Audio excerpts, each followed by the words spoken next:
Spirit podcast. Join John and Sue Cook for a gentle, conversational guide to your spiritual development. Together with their guests, John and Sue will share their experience and wisdom to bring you insight and empowerment on your spiritual journey. This is episode 10, Guided Meditation. Hello everybody, we're going to do a special podcast today, special in the sense that Sue is at last going to do a meditation for you all to enjoy, but I should warn you that don't listen to this if you're driving, don't listen to this if you're doing anything like operating machinery or anything that needs your full attention.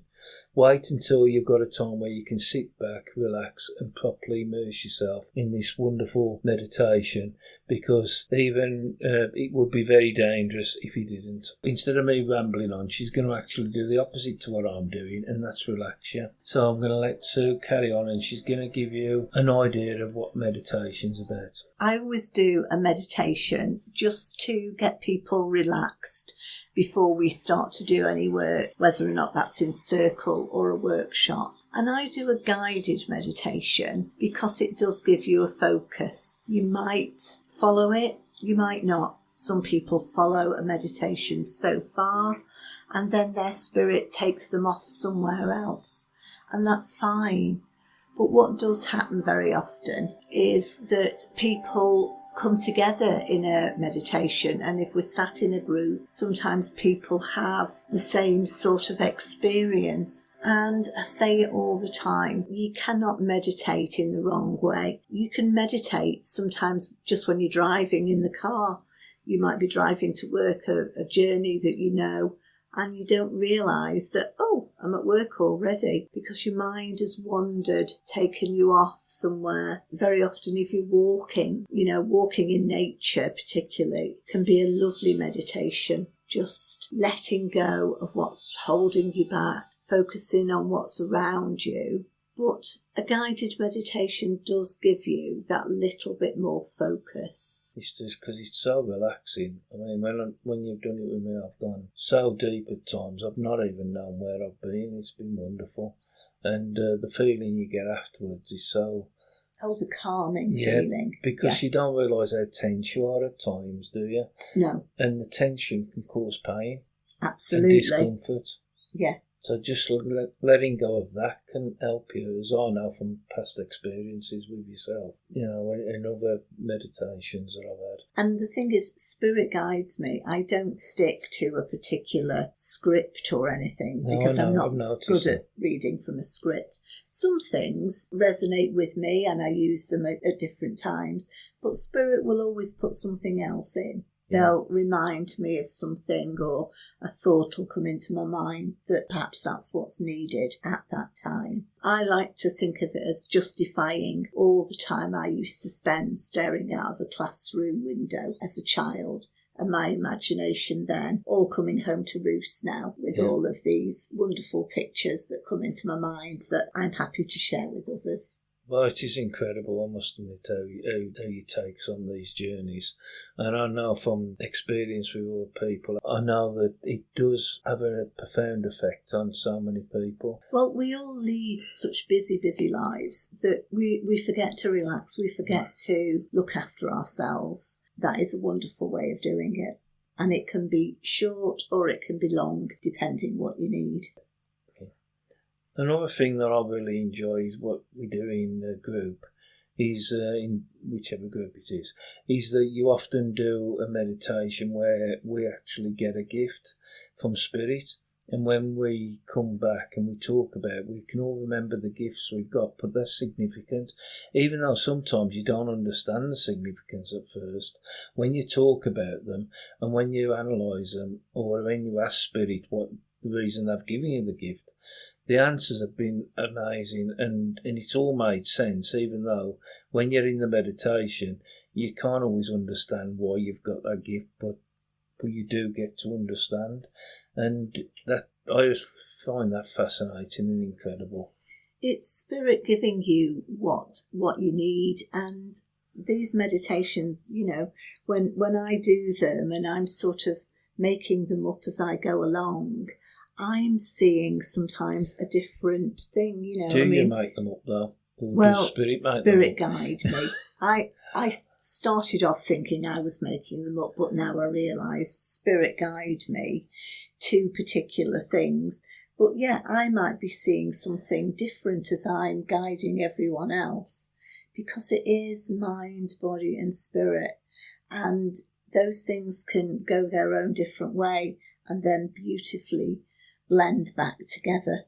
Yeah, to put it simply, you give everybody a meditation and you have a different one yourself at the same time. So it's like you're splitting your mind or spirit and your mind and whatever. I don't know. Yeah, it's interesting and fascinating. It is interesting. It is. And I love it. Yeah. Okay.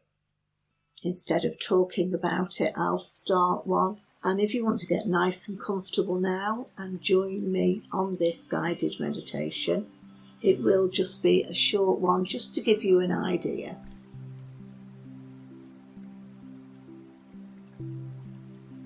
So if you want to sit and get comfortable, just close your eyes. And as you close your eyes, just imagine a cloud of light floating down around you, any colour you like. And imagine that cloud is full of gentle, healing energy. And that cloud is floating down over your head, relaxing all of those muscles around your eyes. That cloud of beautiful light sliding down into your shoulders. And that light and that healing energy just gently massaging your shoulders, just getting rid of that tension that you hold on to. And that lovely light going down your back, sending that healing energy wherever it's needed in your body, and then slipping into your tummy and knotting all of that tension that you hold on to. And now that light is blending with your energy.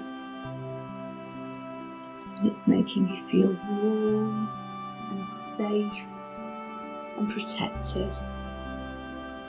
And that light is now going up into your heart chakra.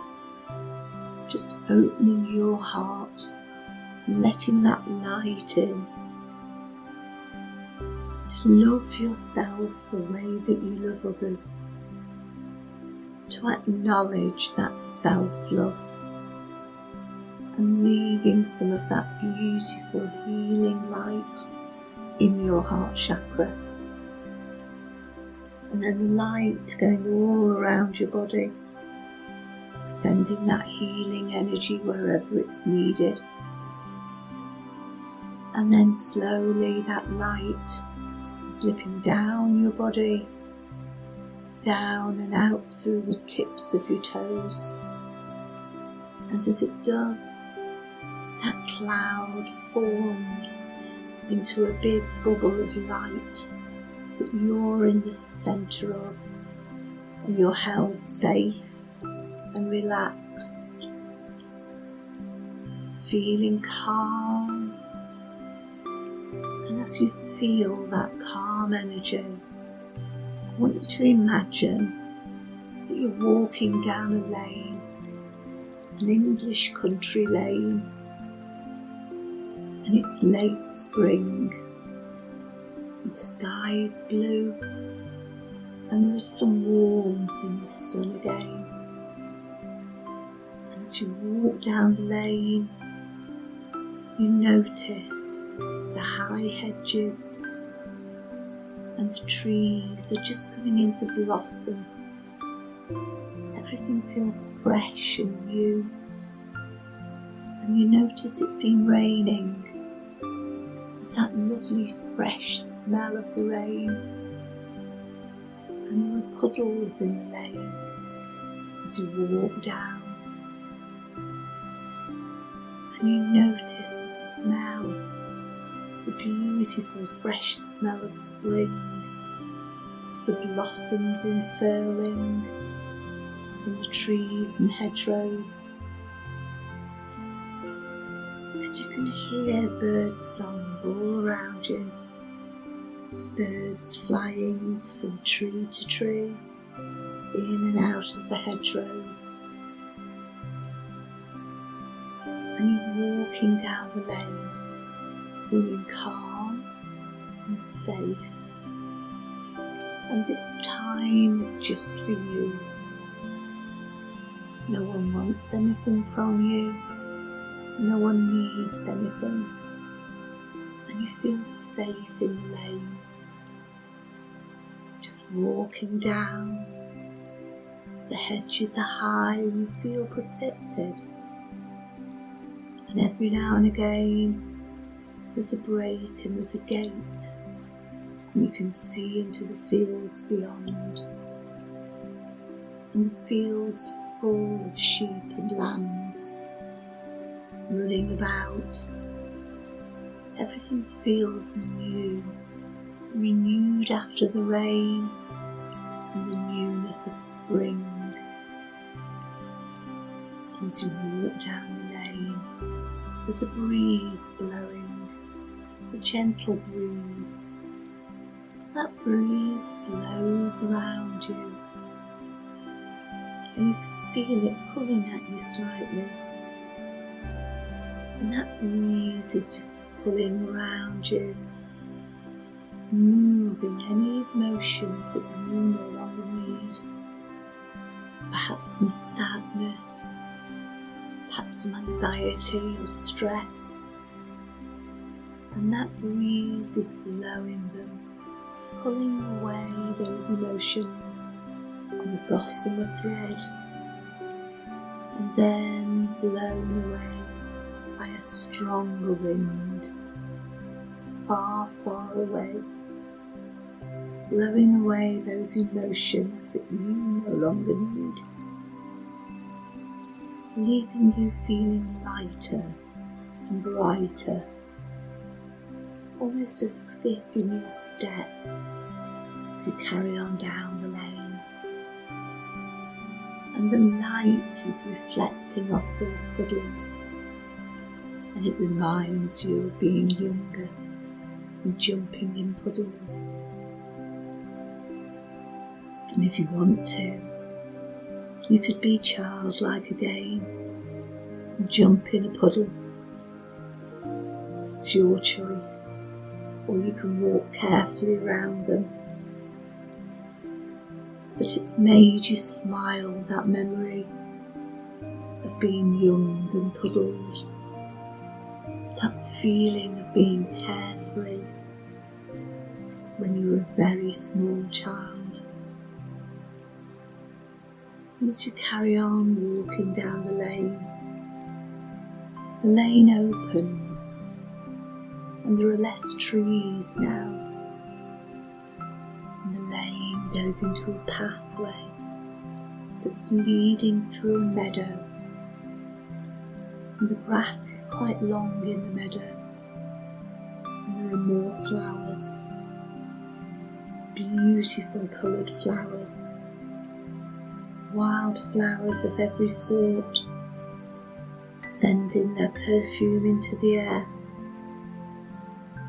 It's a beautiful canvas that you're walking through, just following the path, feeling safe, feeling protected, and feeling free, having that sense of freedom. Just following the path through the meadow. And then you realise that the path is sloping down,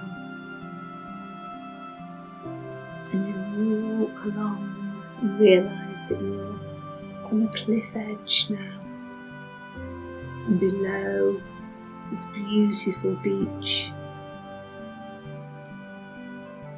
a golden beach that's empty. And you Notice the water, the ocean, the beautiful colours, the blues and greens, and the light shining on the water.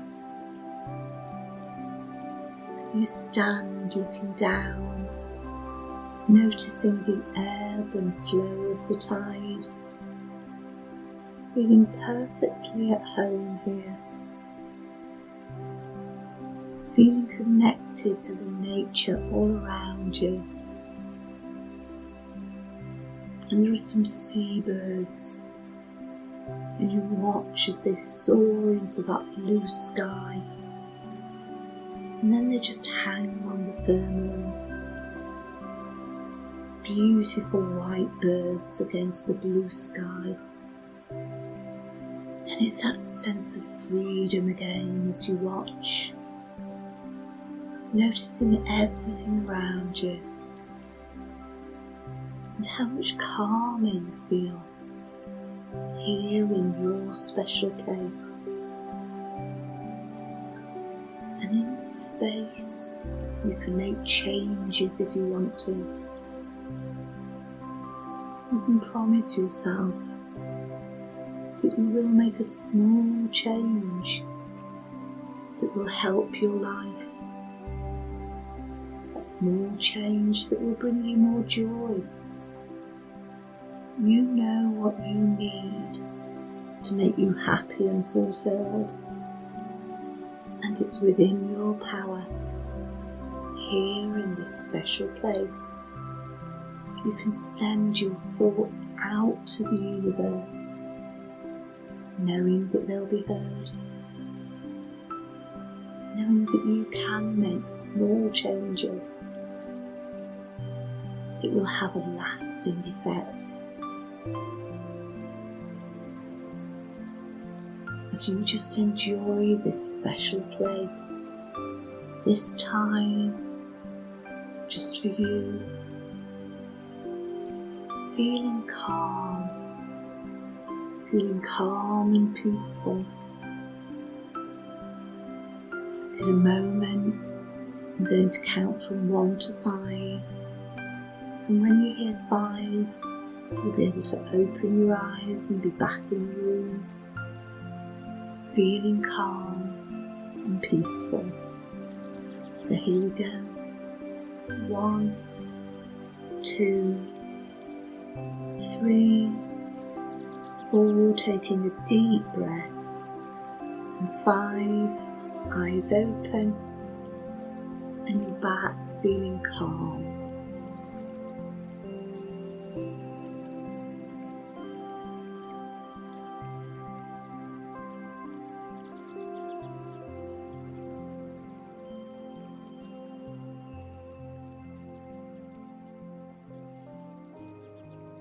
Whilst I've been doing the meditation, I was aware that our friend who's working as our sound engineer was very relaxed, normally really focused on the computer, but finding it hard not to just gently go into meditation. And that is how powerful meditation can be. And he has said that while he was watching the waves, the sound waves, that he did actually start seeing seagulls and seeing the sea. That was lovely, wonderful. I actually went with that as well. Oh, thank you. And I saw the seagulls and everything. And I enjoyed the part when I actually got to be puddled again. Oh, right. Because being a child is so important. It is, yeah. It's so important to have that, because we lose that as we get older.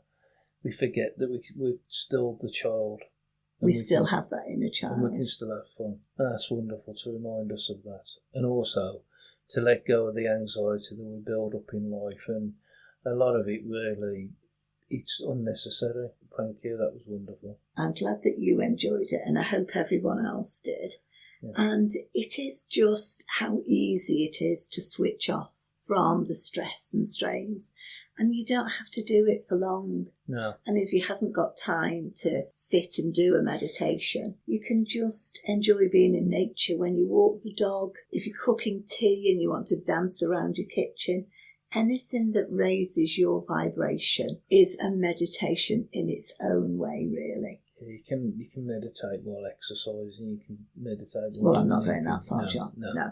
I'm not either. But I'm just saying, if people want to, but if they don't want to exercise, walk the dog, or they haven't got a dog, or they don't want to dance in the kitchen, you could just. Who doesn't want to dance in the kitchen, well, John? somebody might not want to. They might have to cook if they do. But the thing is, you can always listen to this podcast and listen and have 5-10 minutes sitting back and listening to that wonderful meditation. So that was only a short meditation. I think it was about 10 minutes. But I do longer ones that can take you on more of a journey, that can take you to meet a loved one or take you back to particular memories. The 10-minute ones, the short ones like that, are just a relaxation.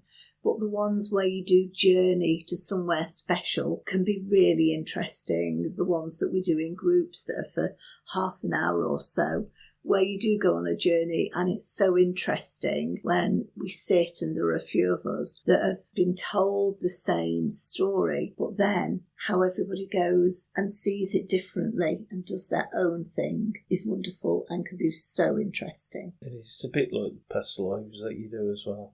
Past life regression. Past life regression is fascinating, and that is more through a very, very deep relaxation, more on hypnotherapy really, to take you to a past life. They are fascinating, and we can talk about that at another time. Yeah, it's quite involved. There's quite a lot to talk about with that. There's a lot of experiences that we've had. What amazes me though, Sue, is whenever you do a meditation, you very often end up doing a different meditation to the one you're talking about, because you go off on a different journey at the same time that you're actually giving us the meditation. You're actually seeing different things, and what you see so often ties in with what other people are seeing.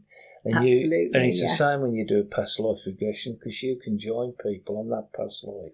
Only as soon as they start talking to me. But it gives more confirmation that they've gone to these places, because you've seen the places they've gone to and you've been able to describe it, even things they haven't told you. It's all your spirit taking you where you need to go, getting what you need out of a meditation or a past life or hypnotherapy. You are a hypnotherapist. Oh, yeah, well, I am a hypnotherapist. Yeah.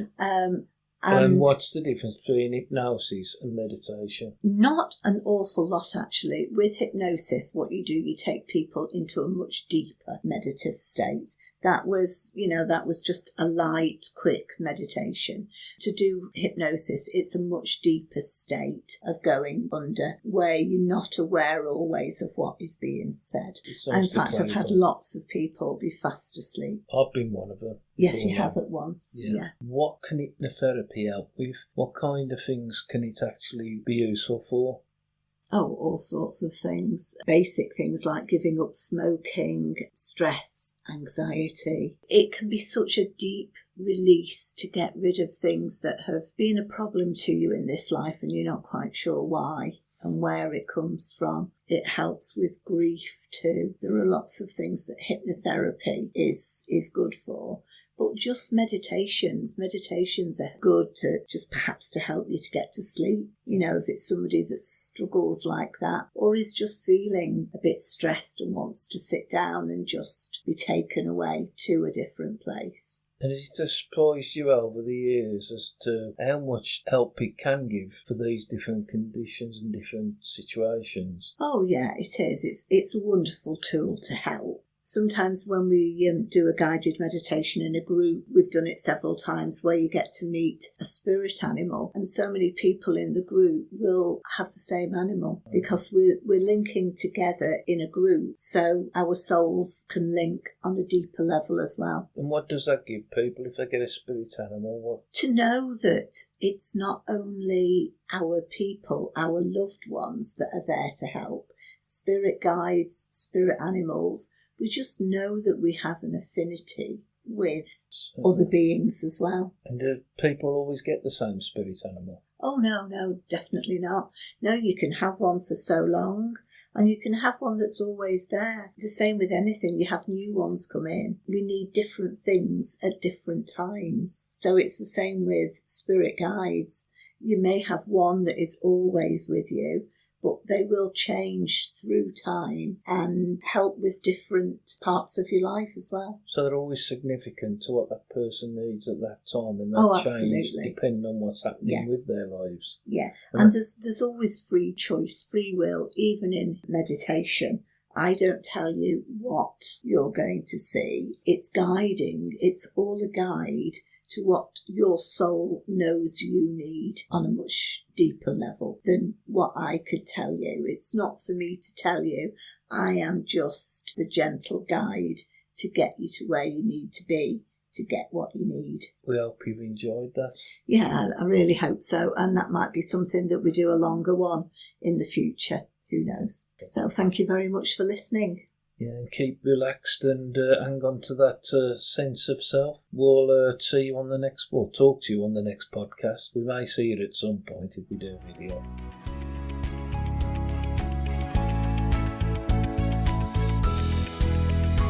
You've been listening to Exploring Spirit with John and Sue Cook. John and Sue are always happy to hear from old friends and new listeners alike. You can reach them via their website at johncookmedium.co.uk or on their Facebook page, John Cook Medium. We thank Vitaly Vakulenko for the rights to use his music via Pixabay.